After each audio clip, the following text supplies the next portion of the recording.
Reciba su asiento, mi hermano. Ay, ay, ay, qué buen tiempo, qué buen tiempo. Qué grato vernos nuevamente, por lo menos para mí. Qué buen tiempo.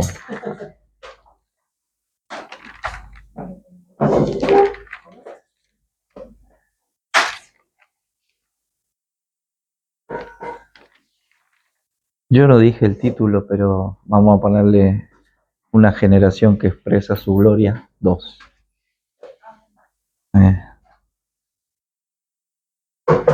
Wow.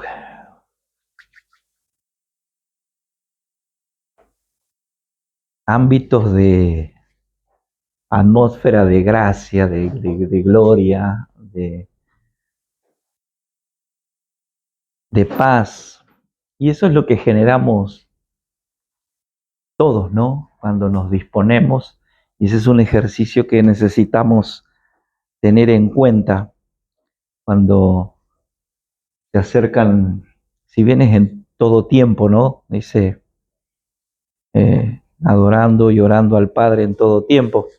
Y entendiendo, como decíamos días atrás, cada vez que nos convocamos o nos reunimos para oír su voz, para ser entrenados, para ser nutridos por la palabra, por la directriz del Padre a nuestras vidas, tenemos que ser conscientes de ese momento, como decíamos recién, decía Magarcía, conscientes de que es un tiempo de adoración y de honra al Padre, más allá de que también es parte de la edificación de nosotros como sus hijos, pero honrar este momento, honrar y ser agradecidos. Eh, Así que esa debe ser nuestra gimnasia, por lo menos al inicio de la mañana del sábado ya estar conscientes, ¿no?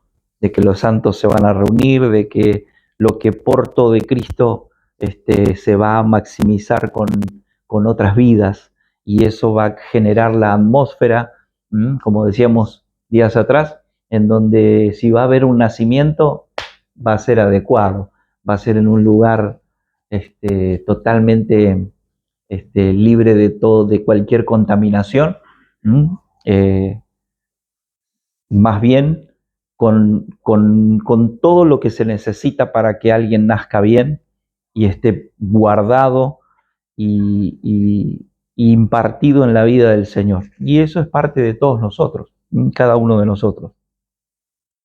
Recordaba estos días cómo hay expresiones que decíamos días atrás, que han perdido, han empezado a tener un menosprecio, ¿no? Han perdido la valoración por causa de la subjetividad del ser humano, ¿no? Ya el amor no es como es no es como es verdaderamente el amor, ¿no? Recién lo decía Maga y un poco iniciaba con eso. Uno escucha expresiones en boca de personas y ya no tienen el peso genuino y original de la palabra, sino que se tiende a desvirtuar. Y en la vida de la fe pasa y mucho eso, y lo venimos experimentando. Cuando mencionamos gloria, cuando mencionamos gracia, cuando mencionamos fe, eso va teniendo como cierta distorsión en la vida de la fe. Y es como que digo, estamos en el tiempo como generación del recupero del verdadero precio que tiene cada palabra, del verdadero peso que tiene, que para Dios nunca ha perdido vigencia, quizás para nosotros, y no nos vamos dando cuenta. Entonces ya adorar al Padre quizás sí es una canción, pero para Él no es una canción, ¿sí? Para Él que suba como olor fragante y hay veces tiene que ver con que hacemos su voluntad y hay veces con que dejamos muchas cosas que si no, no pudiéramos hacer su voluntad y que no huelen tan bien, pero que para él sí son olor fragante. Y dice, bueno, qué bueno, mi hijo está dejando esto, que huele feo, pero yo lo acepto porque lo está dejando. O sea, muchas cosas son, pero en la subjetividad muchas veces las palabras cambian. Y así empiezo con esta segunda parte de una generación, decíamos, el título, ¿se acuerdan? que exprese su gloria. Sería el punto 2. Y una de las expresiones que muchas veces he oído, una es, ¿qué es? Nos encontramos con alguien y de repente decimos, ¿qué es de la vida de fulano? ¿No? Así de algo en que conocemos, de la amistad. Y alguien por ahí viene y nos dice, está en el camino del Señor ahora, ¿no? Y esa es una palabra muy fuerte. O sea, estar en el camino del Señor es caminar haciendo su voluntad. ¿Entiendes? Pero nosotros lo utilizamos muy fácil. No, y fulano que estaba metido hasta acá en la droga y estaba, no, ahora está en el camino del Señor. Y aquel que tenía, está en el camino del Señor. Y eso por ahí es muy liviano para la profundidad y dimensión que tiene decir que alguien está en el camino del Señor, ¿no? Entonces, cuando esa expresión en el Señor se refiere, comenzó a caminar un camino de perfección. Eso es caminar en el Señor. Ah, no es porque ahora va a una iglesia. Y eso es parte, pero... ¿Ven? Entonces, que alguien comenzó a ir a una iglesia, o se compró una Biblia, o lee la Biblia ahora, ya perdió el precio. Está caminando en el Señor. No sé si está caminando en el Señor. No es que está mal tampoco. Pero cuando nosotros le ponemos ese menosprecio a las palabras, es donde se empieza a desvirtuar todo en la vida de la fe. Entonces ya alguien que se congrega está en el camino del Señor. Y no digo que esté mal, está bárbaro, pero necesitamos como generación, por lo menos a nosotros, o sea, acá usted puede decir esta noche, no, yo no quiero ser parte de esta generación. Se nos define así, o sea, Dios nos está definiendo un evangelio muy, muy exacto o cada vez más exacto. Entonces, cuando alguien está caminando en el camino del Señor, está en un camino de perfección. Si yo lo veo haciendo las mismas cosas, olvídate, es un dicho, es cultural. Lo que veníamos hablando, ¿se acuerdan? Es cultural. Ah, está caminando el Señor. No, ahora vale. Entonces necesitamos ser muy claros, porque la silueta de alguien que camina en el Señor está definida por el Señor. ¿Sí? No la podemos definir nosotros. La define el Señor. Entonces, que camina en el Señor. Y eso en la vida de las personas son muchas cosas. Para Dios es una, pero para las personas son muchas cosas. Como decíamos, ahora se congrega. No, sabe que ahora entró y encima está en la música.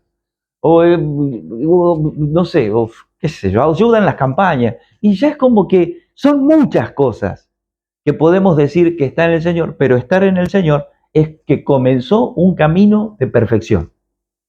¿Entiende? Ya es más práctico, ¿no? Nada más que es más complicado. Porque con el otro camino del Señor vamos por donde queremos. Ya, pero no estamos en el camino del Señor. No, el camino del Señor es perfección. Ya hay cosas que están empezando a transformarse en la vida de esa persona. Empiezan a cambiar, ¿sí? Como decíamos recién, los atributos, eso es maravilloso. Es profundo, es muy bueno poder compartirlo, decir, cuando Dios ejerce un atributo, no deja de lado ninguno de los otros. Nosotros fuimos llamados a lo mismo. ¿Ve? Si yo ejerzo, no mi justicia, la justicia del Señor, ejerzo paz, ejerzo gozo, ejerzo amor del Señor. En todo eso. No es que hago justicia porque, bueno, qué sé yo, lo vi. No, porque hay amor, porque hay gozo, porque hay paz, porque hay mansedumbre, porque hay templanza. No podemos separar. No puedo ser justo y no tener amor. Por lo menos en el Señor no puede ser. Santificados por completo. Espíritu, alma y cuerpo. O sea, no podemos dividir cuando esas virtudes comienzan a estar en nuestra vida, ¿no? Tengo fe, pero no me gusta estar con la gente. Vamos a empezar a definir. Entonces, viene a la iglesia, se bautizó, va a todas las reuniones. Muchas cosas son para la gente, está en el camino del Señor. Para Dios, nada de eso está en su camino. Es la perfección. Todo lo demás casi es externo. No digo que esté mal, pero no alcanza. Para Dios, o sea, No te bautices, pero camina en perfección. ¿Sí? Que te metas a la piletita. O sea, pero seguir caminando como querés, no es caminar en el Señor. Caminar en el Señor es camino de perfección. Perfecciono mis días en el Señor. ¿Qué cosas? Todas las cosas que por la palabra y por la voz de Él en mi vida voy entendiendo, voy capturando en el Espíritu y se va haciendo carne en mí. ¿Está? Entonces, de eso es. Entonces, la realidad es que no tiene mucho fundamento espiritual decir que alguien está en el Señor porque va a la iglesia, porque se bautizó. No hay fundamento bíblico sobre eso. Sí, caminar en la perfección sí tiene fundamento bíblico, ¿ves? Porque el Señor puso apóstoles, profetas, evangelistas, pastores y maestros para perfeccionar a los santos. Hay fundamento bíblico. Para eso sí. Entonces, el camino del Señor es vernos y sabernos en el Señor y que intencionalmente buscamos perfección. Eso es caminar en el Señor, que buscamos intencionalmente ser perfeccionados en Él, que ya tenemos a Cristo, pero necesitamos expresar esa perfección que en Cristo ya está en nosotros. Necesitamos expresarla, manifestarla. Y eso sí, es el camino porque comienza a ir en aumento, ¿no? Se comienza a notar que esa perfección va siendo notoria en mi vida y va en aumento.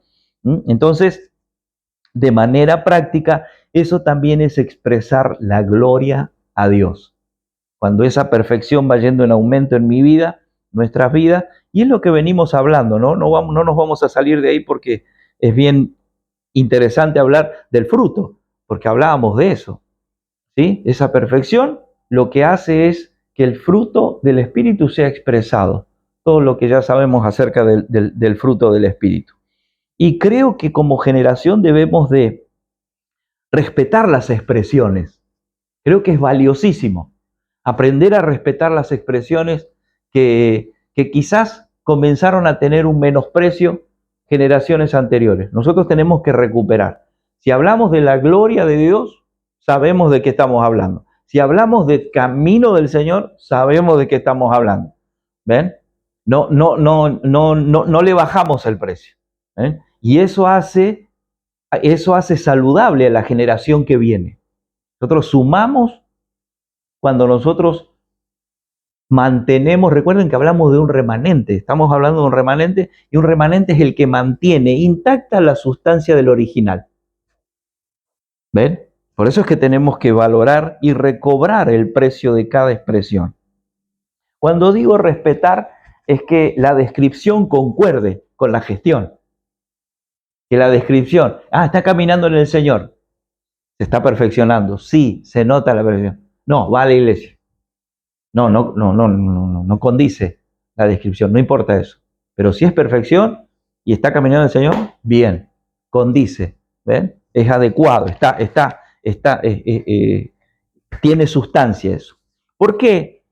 Porque acá hay un problema, porque si nosotros, escuche, todas las expectativas que nosotros tengamos acerca de la fe, no se va a dar.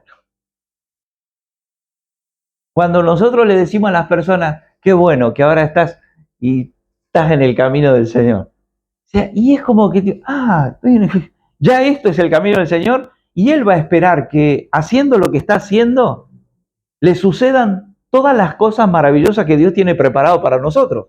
Pero la realidad es que no ese es el requisito para que las riquezas de su gloria vengan a nuestra vida. Eso viene cuando la voluntad del Padre está siendo hecha a través de nuestra vida. Pero la perspectiva de las personas, ¿cuál es?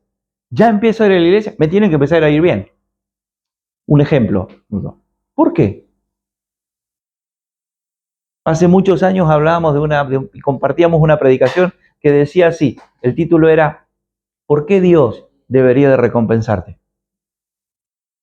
Era una pregunta, pero era una predicación.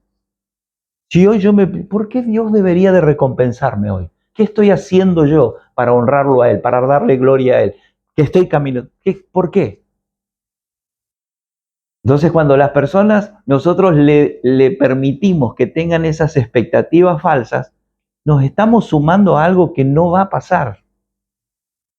Y eso lo vemos a diario, lo vemos en la vida de las personas, que de repente creen que llegar al Señor es como ir al supermercado, pasar por las góndolas y cargar todo lo que necesito. Y no es así, no es tan así. ¿Mm? Hay una transformación, hay una gestión, hay un proceso de vida que viene a nosotros y que nos va haciendo coherentes al llamamiento que hemos tenido. Por eso cuando hablamos de la iglesia, ¿a qué venimos a la iglesia? Y a que Dios nos solucione el problema. Error. Sabemos que no es así. Si nosotros le permitimos que eso siga siendo así, y va a ser lo que la gente va a esperar. Va a ser lo que la gente va a tener como demanda cada vez que, si lo invitan, va a un lugar. Y Dios dice, pero yo no estoy en ese negocio. Entonces es muy importante tener las expectativas correctas y coherentes al lugar donde vamos, a lo que conectemos. Si a mí una empresa me contrata, me dice, tenés que trabajar haciendo esto y tendrás tu sueldo. Y yo voy y la quiero pasar bomba, pero llevarme el sueldo. Y no, porque el requisito es, viniste a trabajar tantas horas, vas a hacer esto y vas a tener como recompensa esto. Y la iglesia es lo mismo. Necesitamos hacer lo que Dios determinó para que esté la recompensa, o sea, dentro de lo que Él, si bien Él, como decimos, ya hizo todo, pero hay algo que nos toca a nosotros por el Espíritu y por su voz, la cual nos direcciona y vamos entendiendo qué cosas. ¿Ves? Casi siempre tiene que ver con dejar y tomar las que Él nos da. ¿Mm? Dice, con las herramientas que vos tenés, no podés trabajar en la empresa que yo tengo. Yo te doy nuevas herramientas, te visto. Mira, yo cuando entré a la empresa, o sea, no llevé nada. No llevé nada. Zapato, pantalón, camisa, remera, calzoncillo largo, media, jabón, toallón, todo, comida. Pero tenés que hacer esto. La producción es esta. ¿Ven? Dios es así, es dejar cosas, es dejar formas y empezar a tomar las que el empleador nos llamó. ¿Mm? Eso es el reino, una cultura de reino. Bien que venimos hablando de la cultura, y hay veces que nosotros queremos llevar nuestra cultura al reino, y Dios dice, no, acá hay una cultura que ya está establecida, ¿no? Y hoy nos damos cuenta que mucha cultura no es muy saludable. Vieron que nuestros padres, los que venimos de las provincias así, y estaban acostumbrados a una comida específica y que por cultura, y hoy esa comida te hace bolsa. Y no podés por cultura hacerle caso a tu papá y terminar con el hígado a la miseria, ¿no? Sino, y tenés que comer a la mañana un mate cocido con carne de chancho y mandioca. O sea, está bien, eso era en el campo, a las 5 de la madrugada. Y hoy no, ¿viste? Hoy esa cultura, si la respeto, en 3 meses, y me agarra un paro. ¿Ven? Hay culturas que hay que abandonar, así hayan sido de nuestros padres. Y lo queremos honrar. No, hay veces que no podemos. Pero en el Señor pasa eso.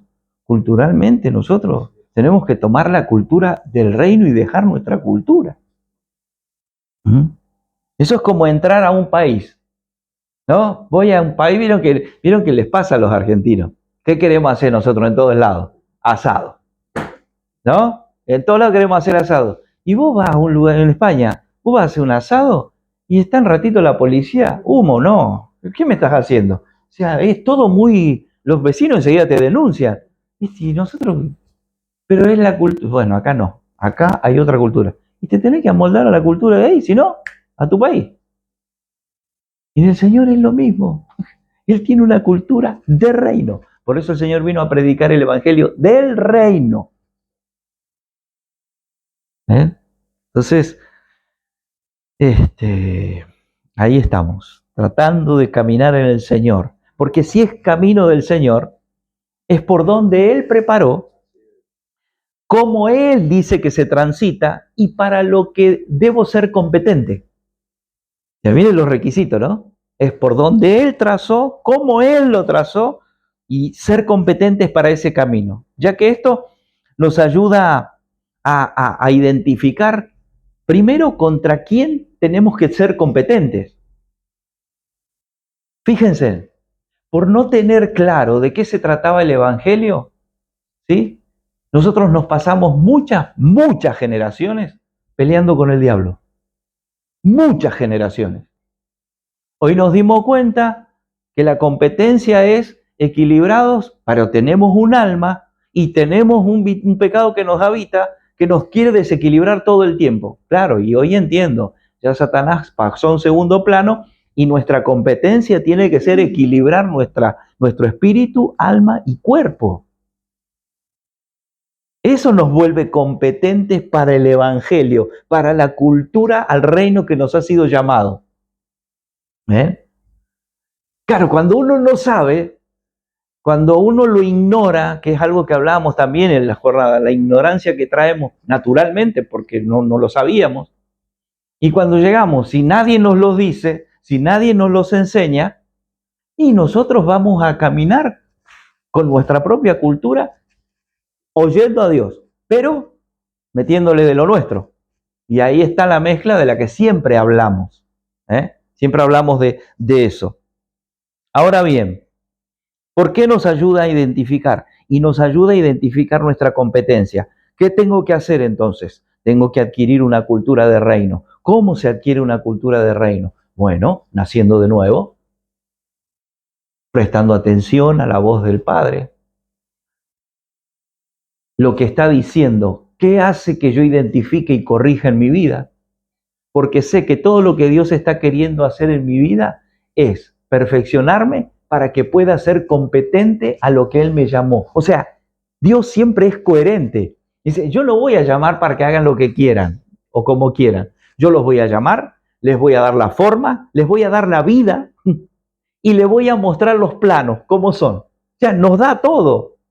Pero hay veces, ¿vieron como el albañil que se resiste a que el arquitecto le diga, pero no, porque él se cree que es más vivo, ¿no? O viceversa. Siempre quiere meter una cuota. Pero el Señor sabe, porque Él diseñó. Él diseñó todas las cosas. Por eso definir, estar congregado, es porque lo que voy a oír me va a volver un competente y un profesional para lo que estoy siendo llamado. Inmediatamente, es una de las cosas que nosotros tenemos que tener rápido claro cuando las personas van llegando. Acá se te tiene que hacer competente para el llamado al que fuiste convocado. Es para eso. A eso se dedica la iglesia de Cristo. A que haya una competencia, una profesionalidad. ¿En contra de qué? En contra de lo que hay que oponerse. ¿Y hoy qué identificamos? ¿Contra quién casi peleamos más? Entonces, si nosotros no identificamos por lo que Dios, quien nos creó, nos dice, y para nosotros es el diablo. Es más piola echarle la culpa al diablo que decir, claro, tenés razón, Señor. Si vos me hablás y yo me voy y hago lo que quiero. O sea, tenemos que tener competencia contra quién luchamos. Por eso la palabra nos vuelve competentes contra, primero, nosotros mismos. Porque se nos dio una nueva vida. Y esa vida es la que tiene que gobernar. Si yo me conozco, lo limitado, lo incompetente que soy para obedecer la voluntad de este Dios que ahora se me presenta y que es perfecto. Y que su diseño es perfecto. Entonces es como que tengo que entrar en coherencia. El lugar para de congregados es porque me profesionalizo para ser competente a lo que Dios ha requerido desde siempre y por siempre y para siempre. No es tan difícil, pero nosotros le hemos metido tantas cosas a lo que llamamos la iglesia, que hay veces nos preparamos ¿para qué? Para ser músico, para ser predicador, para ser profeta, para ser evangelista. Nos preparamos para un montón de cosas, pero ¿se entiende? Y es como que la voluntad de Dios queda a un lado. El berretín que me pintó. Llegó un profeta y me encantó, porque le andaba cantando las 40 a todos, yo quiero eso. Claro, y yo, pero es de Dios, es a lo que Dios nos llamó. Recuerden, el jueves decíamos, es maravilloso entender que hacer la voluntad de Dios es la profecía perfecta. Ahí no se falla. Cuando yo hago la voluntad de Dios, no necesito que venga alguien y me diga, ni me tire, ni me ore. Yo hago la voluntad de Dios y es perfecto, porque eso es lo que Él definió para mi vida. Ahí no le erro. Ahí no le erro. No quiere decir que va a ir todo perfecto. Vamos a tener naufragio, me va a picar una serpiente, o sea, pero Pablito hizo la voluntad del Padre hasta lo último. ¿Ven? Obedeció. ¿Ven? Dejó de lado todo y obedeció. Y por eso no es que no le pasó nada, pero él terminó haciendo la voluntad del Padre. Terminó dando gloria al Señor en todo tiempo. Entonces, tenemos que saber que para ser un remanente, eso consta primero, de un creyente que no puede ser ni ocasional ni culturalmente un creyente. Para ser un remanente, sino gente que para ellos el evangelio sea la misma vida. Un remanente es que vive para ser la expresión de aquel que lo llamó. Si yo estoy pensando, yo no sé, qué sé yo, que no sé qué voy a hacer con esto de la iglesia, no sé si lo estoy pensando, no sé si me quedo, no sé si estoy definiendo, y Dios dice, bueno, todavía no lo tengo dentro del remanente, porque está definiendo, como decíamos el otro día, está agarrado de la soga del mundo, y es como que quiere agarrar la del evangelio, pero no quiere soltar esta. Entonces se le complica, no quiere soltar. Por eso el Señor pide todo, ¿no? De allí se desprende lo que decíamos acerca de la expresión de la gloria de Dios. ¿Se acuerdan que utilizábamos como ejemplo el árbol? ¿Sí? El árbol. La gloria del árbol es su fruto, es el fruto que el árbol da. Ahí terminábamos con eso. Y dijimos que la gloria del árbol es el fruto. ¿Y por qué es gloria? ¿Por qué es gloria del árbol? Porque él no se puede comer su fruta. Por eso es la gloria de él. ¿Ve? No puede comer su fruta, sino que da fruto para que alguien coma de él. Coma de él, preste bien atención. Coma de ese fruto y comer de ese fruto le resulte agradable. ¿Y qué va a terminar hablando bien de quién? Del árbol. Por eso la gloria del árbol es el fruto. No lo puede comer, pero quien lo come va a hablar bien de ese árbol. Eso es lo que Dios está intencionando en nuestra vida. Entonces, vemos que hay una gloria que se recibe y hay una gloria que se da. Doy fruto, pero a la vez ese fruto que di y que alguien comió hace que honren, hablen bien. Hay una gloria que se da y una gloria que se recibe. ¿Está bien? Entonces, podemos decir que el fruto de un árbol, fíjense, es la expresión de la sobreabundancia de vida que tiene. O sea, tiene tanta vida que ¿cómo le explota? Le sale el fruto.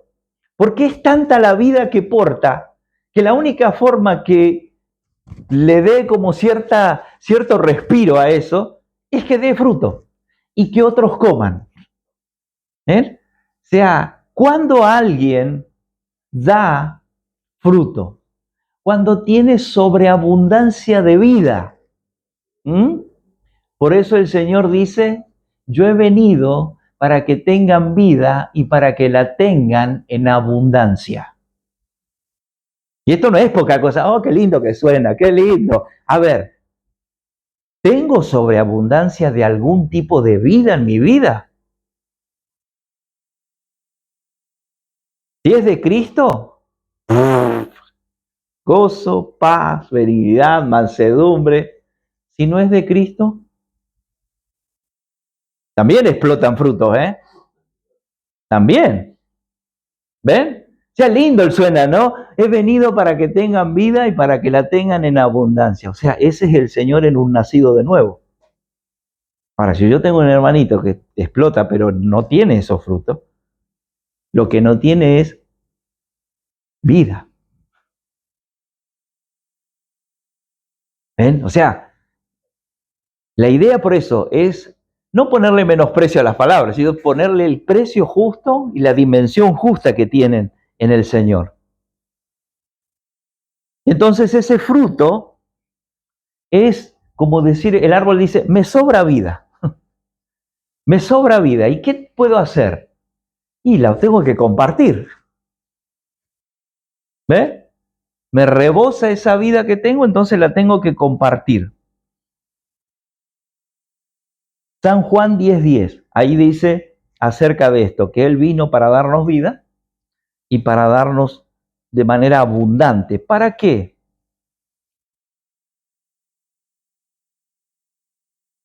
Para que llevéis muchos frutos, muchos frutos. Es la exteriorización de la vida que se porta. Eso es el fruto. Entonces, dar fruto, dar gloria al Señor con todas esas virtudes de Cristo en nuestra vida, es porque rebosamos de esa vida. Hay una vida abundante en nosotros. Podemos deducir de dónde sale. A ver, imagínense, si no hay esa vida abundante, ¿no? O esa vida en abundancia de Cristo en nosotros. Y vemos que en el mundo la gente por ahí, como decíamos recién, sus vidas explotan de un montón de otras cosas. Claro, hoy uno entiende. Estrés, ansiedad, miedo, depresión. ¿De dónde sale todo eso? De una vida abundante, pero no en Cristo. ¿Eh? Y tiene que explotar por algún lado, ¿no? Veamos Génesis 1:28. ¿Mm? Juan 10:10 lo leímos. Ahí está. El ladrón no viene sino para hurtar, matar y destruir. Yo he venido para que tengan vida y para que la tengan en abundancia. A eso vino el Señor. Tengamos vida y vida en abundancia. Ahora bien, veamos Génesis 1:28. Bien importante. Dice, y los bendijo Dios y les dijo, fructificad y multiplicaos, llenad la tierra, sojuzgadla y señoread en los peces del mar, en las aves de los cielos y en todas las bestias que se mueven sobre la tierra. Hasta ahí. Muchos pueden decir que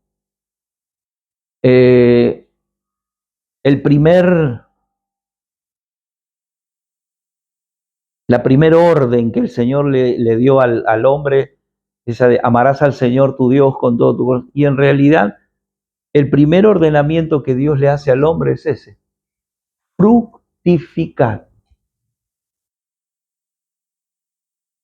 Y tiene un seguimiento que va, ¿no? Que esa fructificación se multiplique y que esa multiplicación llene la tierra, ¿sí? Pero está hablando de un fruto. El primer envío que le dice es, necesito que produzcas fruto, ¿sí? Bien interesante, multiplicar y llenar la tierra. Podemos decir que el primer mandamiento, esa era la palabra que no me salía, que Dios le da al hombre es, fructifica. Esto es, explota de la gloria que te he dado. Lo que veníamos diciendo, lo que es el fruto, es la sobreabundancia de vida. Entonces él dijo, necesito que explotes de esta vida que te doy, que soplemos, para que se multiplique y se llene la tierra de esa vida, de ese fruto. Entonces el primer mandamiento es ese, fructificar. Lo primero es ser fructífero y el concepto es totalmente espiritual, ¿eh? El concepto de fructificar es espiritual, porque ahí también hay veces como que le erramos, uy, bueno, ahora que fructificar, ¿qué voy a hacer? Y voy a hacer más cosas, ¿no? Voy a enganchar más cosas, voy a tener más trabajo, porque no, es espiritual. Fructificar, ¿qué? La vida que te di. Multiplicar la vida que te di y llenar la tierra de la vida que te di. ¿Mm? En este caso, como decíamos, Dios es el árbol y tiene un fruto para dar, ¿no? Por eso Él le pide que multiplique. Y en este caso, ¿el fruto qué es? El fruto de Dios. ¿Cuál es? El Hijo. El Hijo. Entonces, cuando un árbol da un fruto, no es para Él. Decíamos que no lo come. Es para que otros lo coman. Cuando el que come el fruto dice, qué rico que es, ¿de quién va a hablar bien? Del árbol. Del árbol. Por eso es el trabajo que también Dios hizo. Y ahora lo vemos, por eso fuimos a esto de fructificar. La honra la va a recibir el árbol. La honra la va a recibir el árbol. Entonces, la gloria que le daremos a Dios es porque hemos comido de su fruto, o sea, su hijo. Tan aburrido, ¿eh? Lo veo como, ¿no? Tan aburrido, ¿no? Bueno, atentos. Bien. Entonces, si comemos del hijo, le damos gloria al Padre, porque nos ha gustado el fruto, que es el hijo. Por eso es que necesitamos entender que vemos que de la misma manera que un árbol, el Padre, ¿qué es lo que dice Juan 3:16? Fíjense cómo conecta todo, ¿no? ¿Se acuerdan que dice Juan 3:16? Porque de tal manera amó Dios al mundo que ha dado a su Hijo. O sea, ¿qué le pasó al Padre? Porque dice que de tal manera amó. O sea, la explosión de vida que Él tenía hizo que diera a su Hijo. Sobreabundaba en vida. Por eso es que dice, de tal manera amó Dios al mundo que ha dado el fruto suyo, que es a su Hijo, para que todos aquellos que coman de Él den gloria al Padre.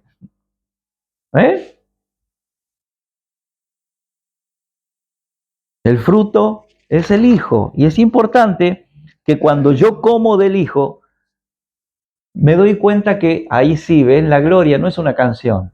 La gloria no es un grito. Es la expresión de su Hijo en nosotros, la gloria de Dios. Eso es a lo que estamos siendo llamados. Entonces recuerden que hay un dicho que dice, somos lo que comemos. Entonces, daremos gloria a Dios. ¿Se acuerdan cuál era el título que decíamos la otra vez? Daremos gloria a Dios, ¿por cultura o por vida? ¿Por cultura o por vida? Fructificar. La palabra que se utilizó allí, ¿sí? Es una palabra que se escribe, si querés buscar Romanos 8:29, esa palabra para fructificar se escribe pri, P-R-I, pri.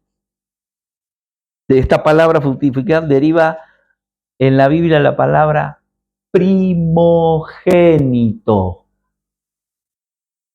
Primogénito. Porque a lo que antes conoció también los predestinó para que fuesen hechos conforme a la imagen de su Hijo, para que Él sea el primogénito entre muchos. O sea, ¿qué es lo que había que fructificar?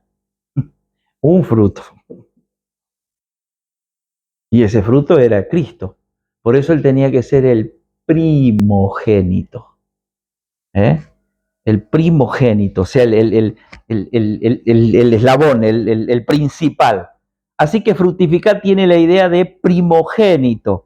¿Qué va a hacer? Va a marcar la cosecha. El primogénito va a marcar la cosecha. No es cualquier fruto. es ese fruto. Siempre PRI en las Escrituras tiene que ver con Cristo en nuestra vida. De allí la palabra primicia. Nuestra alabanza, adoración y nuestra ofrenda es devolver al Padre la honra por el fruto de su Hijo que en la cruz nos dio. ¿Por qué honramos al Señor? ¿Por qué glorificamos al Señor? ¿Por qué adoramos al Señor? Porque reconocemos el fruto que nos dio. Eso es que honramos al Señor. Juan 12, del 24 al 25, es bien interesante. Dice, de cierto os digo, que si el grano de trigo no cae en la tierra y muere, queda solo. Pero si muere, lleva mucho fruto. Hasta ahí. ¿Qué es lo que está diciendo? Que el primogénito era la semilla del Señor que tenía que ser enterrada y morir para que la cosecha fuera conforme a la semilla. No podría ser cualquiera. Entonces dice, si muere, lleva mucho fruto. Y es importante, dice, el que ama su vida, la perderá. Si yo quiero seguir de la soga del mundo y querer agarrarla del evangelio, la voy a perder. Eso es, el que ama su vida. A veces la gente no entiende estos pasajes. ¿Qué quiere decir ahí? Es eso.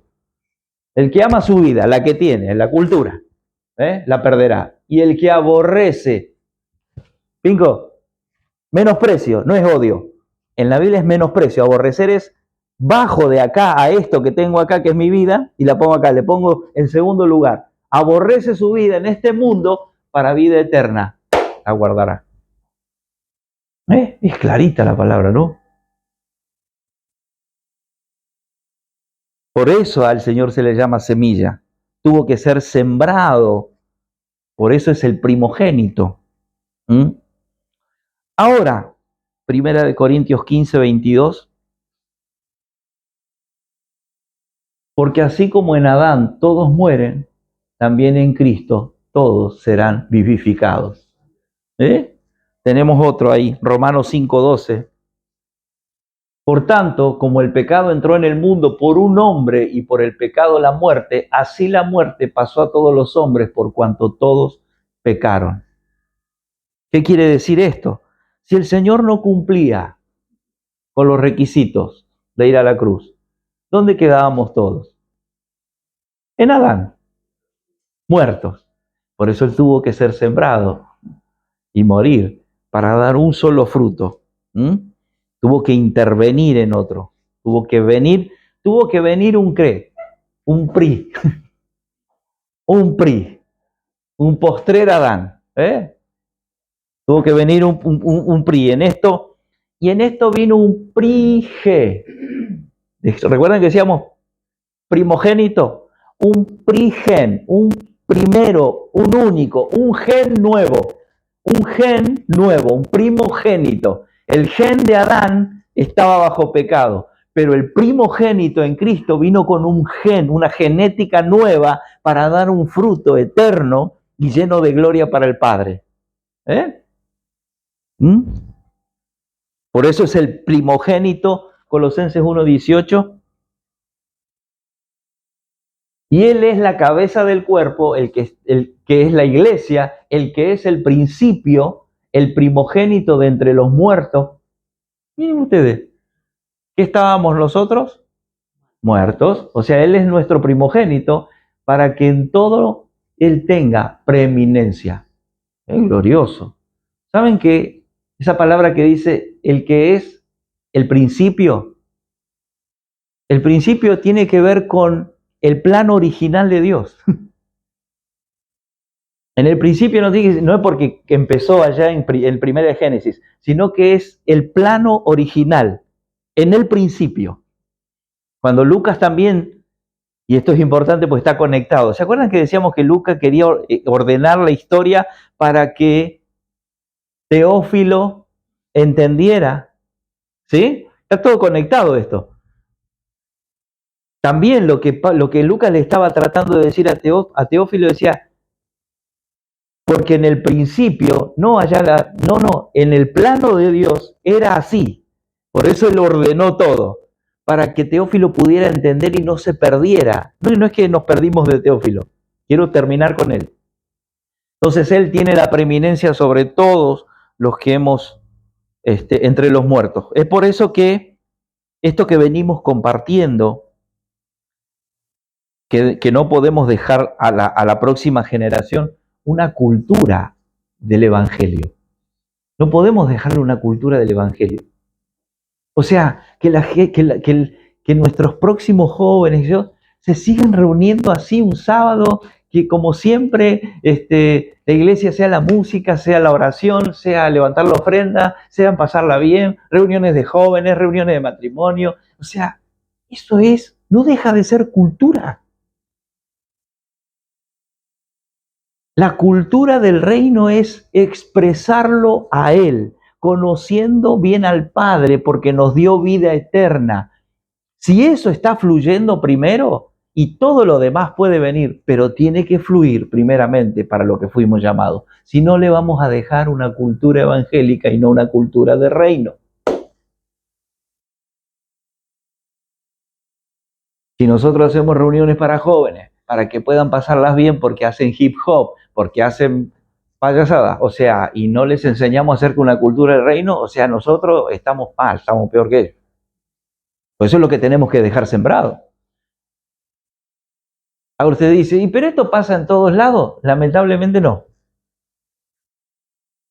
O sea, lo que entendemos, lo poco que entendemos, el Señor nos envió a esto. Y la palabra lo respalda.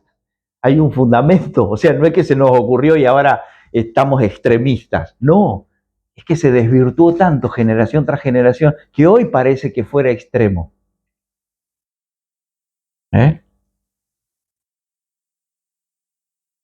Sino que debemos de dejar una cultura de reino. Y es que si Dios te dio el fruto, ya te dio la semilla. ¿Se acuerdan cuando el apóstol siempre decía que cuando a nosotros se nos dio una naranja, ya no tenemos derecho a pedir otra naranja? Ya podemos ir a comprar, pero estamos bajo el señorío del que tiene la naranja. Pero esa naranja, ¿qué tiene adentro? Y si esa semilla la planto, voy a tener todas las naranjas que preciso. Entonces no me va a señorear el que tiene naranja, sino que yo ya tengo el fruto. Cuando el Señor nos dio a Cristo, nos dio la semilla para que no nos quedemos sin fruto nunca. El tema es qué hicimos.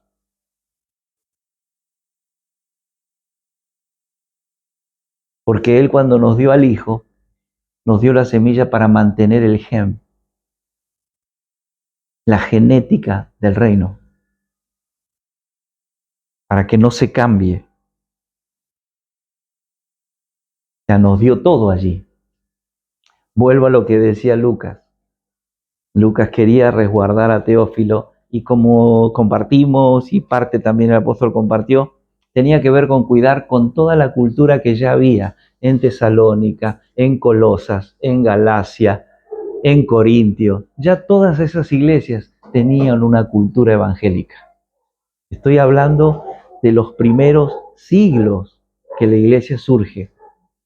Se habla de que el primero y el segundo y hasta el tercer siglo la iglesia funcionó exactamente como Dios la había determinado. Después de ahí ya se empezó a desvirtuar. Por eso es que él quería que Teófilo no es que no fuera, sino que entendiera que todo lo que estaban viviendo en esas iglesias no tenían que ver con la cultura del reino. Era una cultura que habían establecido humanamente en esos lugares. Unos por tener muchos dones y llenarse de orgullo, otros por esperar la venida del Señor, unos vagos de aquello, porque nadie quería hacer más nada, otros porque... Entonces Lucas decía, yo quiero ordenarte todo, Teófilo, para que estés bien claro que vas a ver todo eso, pero nada de eso es lo que Dios estableció. Y si vos ves esto, ¿sabés lo que va a pasar? Va a pasar que yo vi a alguien que porta esa semilla y que la mantuvo y mantuvo la genética pura y constante durante toda su vida. Y necesito que le permitas seguir en eso lo más que pueda. Por eso es que la palabra dice que el apóstol Pablo terminó en Roma, en una casa alquilada, predicando el evangelio del reino. ¿Por qué? Porque Lucas conectaba con el cargo que tenía Teófilo, que le permitía ayudarlo para mantener eso en pie y que siga la predicación del evangelio. Bien, fíjense el trabajo que hace Lucas. Lucas ordena todo a Teófilo porque Teófilo va a ser una puerta abierta para que el apóstol Pablo termine predicando el evangelio del reino. Eso es lo que tiene que pasar cuando hay un remanente. Cuando hay un remanente y Dios pone su voz en la voz de hombres y mujeres, los hombres y mujeres no pueden seguir soportando solamente la cultura evangélica de las personas, sino que tienen que empezar a tener un remanente de gente entendida que le ordenaron todas las cosas y pueden sostener la predicación del evangelio del reino. De eso se trata. Ahora, mientras nosotros todavía seguimos discutiendo de qué color vamos a pintar la iglesia, o sea,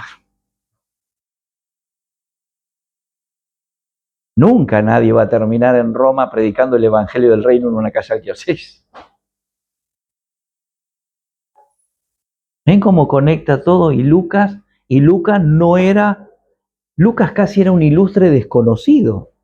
Lucas no era el apóstol Pablo ni el apóstol Pedro.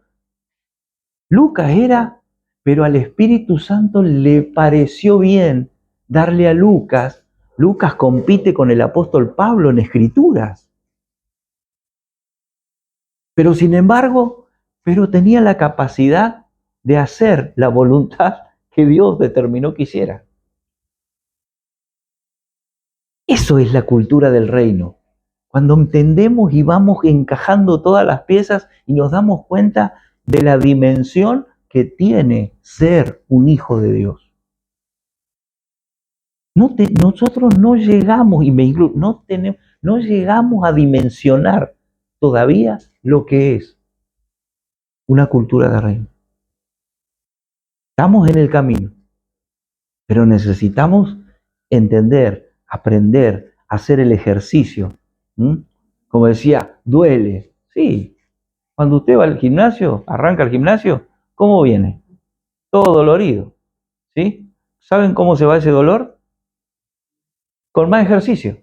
Ahora, si el dolor vino por no hacer ejercicio, es negligencia mía. A eso venimos. A lo primero duele, después duele menos y ya después no duele. Pero ya después conformamos un cuerpo fuertísimo. Póngase de pie, por favor. Pon ese tema. No.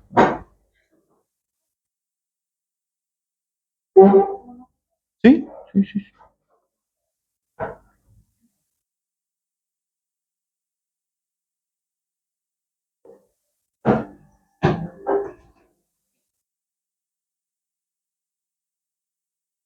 Ah, Señor, gracias. Yo agradezco a Dios por este tiempo. La verdad, gracias, Señor, gracias. Gracias, Señor, por permitirnos este tiempo, ser parte de este tiempo. Gracias. Súbilo, Lucho. Súbilo. Adore al Rey un momento. Lo que dice, entienda